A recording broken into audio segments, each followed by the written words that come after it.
बिस्मिल्लाहिर्रहमानिर्रहीम अस्सलाम वालेकुम most welcome to Khadija ji health and beauty tips viewers. एक सबसे बड़ा प्रॉब्लम जो सर्दियों में हमें फेस करना पड़ता है वो है हमारे हाथ और पाँव जो डल पड़ना स्टार्ट हो जाते हैं। हाथ और पाँव एक तो ड्राई होना शुरू हो जाते हैं, दूसरा डल पड़ना स्टार्ट हो जाते हैं। चेहरे की निस्बत हाथों पाँव का कलर बहुत ज़्यादा डल हो जाता है।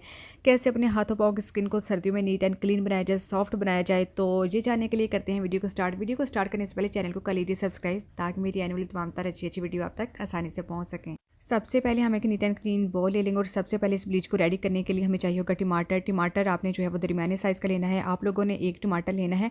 टमाटर को आपने दो हिस्सों में जो है वो डिवाइड कर लेना है और टमाटर का जो रस है वो अपने बॉल के अंदर ऐड कर लेना है। टमाटर क्या काम करता है, हमारे हाथों और पाँव की जो टैनिंग होती है इसको दूर करता है, जिसकी इनको नीट बनाता है। आपने कोशिश करनी है कि टमाटर जो है वो कच्चा नहीं लेना, टमाटर जो है वो जूसी सा हो।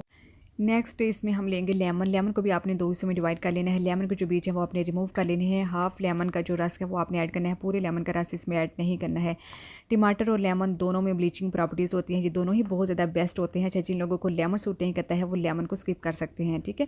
उसके बाद हम इसमें ऐड करेंगे एक पूरा चम्मच भर के ग्राम फ्राई यानी कि बेसन, ठीक है। बेसन ऐड कर लेने के बाद लास्ट में जो हम इसमें ऐड करेंगे वो है मीठा सोडा। मीठा सोडा जो है वो आपने सिर्फ 2-3 चुटकी ऐड करना है, इससे ज़्यादा आपने इसमें ऐड नहीं करना है।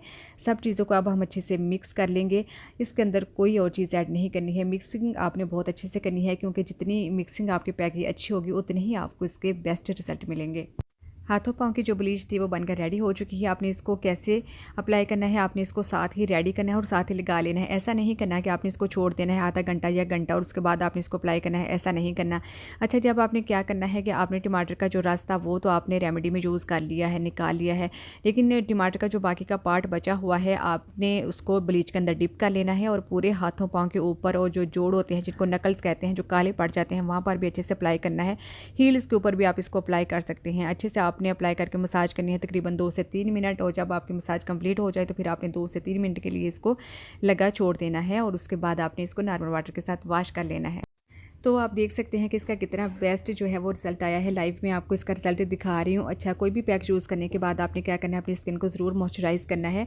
स्किन को ड्राई नहीं होने देना, क्योंकि जब हमारी स्किन ड्राई होती है तो वो ख़राब होना स्टार्ट हो जाती है। पाँव के ऊपर भी आपने इसको अप्लाई करना है। बाद में आपने वैसलीन लगाकर जुराबें पहन सकते हैं। रात को सोने से पहले भी आपने वैसलीन लगानी है अपने पाँव के ऊपर, अपनी स्किन के ऊपर, अपने लिप्स के ऊपर, ठीक है। इससे आपकी जो स्किन है, आपके जो पाँव हैं, हाथ हैं, आपके लिप्स हैं, वो सॉफ्ट रहेंगे। बहुत ही बेस्ट रेमेडी थी जो कि आप लोगों के साथ मैंने शेयर की है। जहाँ पर एक बात मैं क्लियर करती चलूँ कि इसको आपने अपने फेस के ऊपर बिल्कुल अप्लाई नहीं करना है। वीक में 2 से 3 टाइम यूज़ कर सकते हैं, इसका कोई भी साइड इफेक्ट नहीं है। ज़रूर अप्लाई कीजिएगा और मुझे अपना फीडबैक दीजिएगा। साथ ही साथ चैनल को कर दीजिए लाइक, शेयर, सब्सक्राइब। अपना बहुत सारा ख्याल रखिएगा और दुआ में चाहते इंशाल्लाह ताला एक नई आने वाली वीडियो के साथ दोबारा हाजिर होंगे। अल्लाह हाफिज़, थैंक्स फॉर वॉचिंग।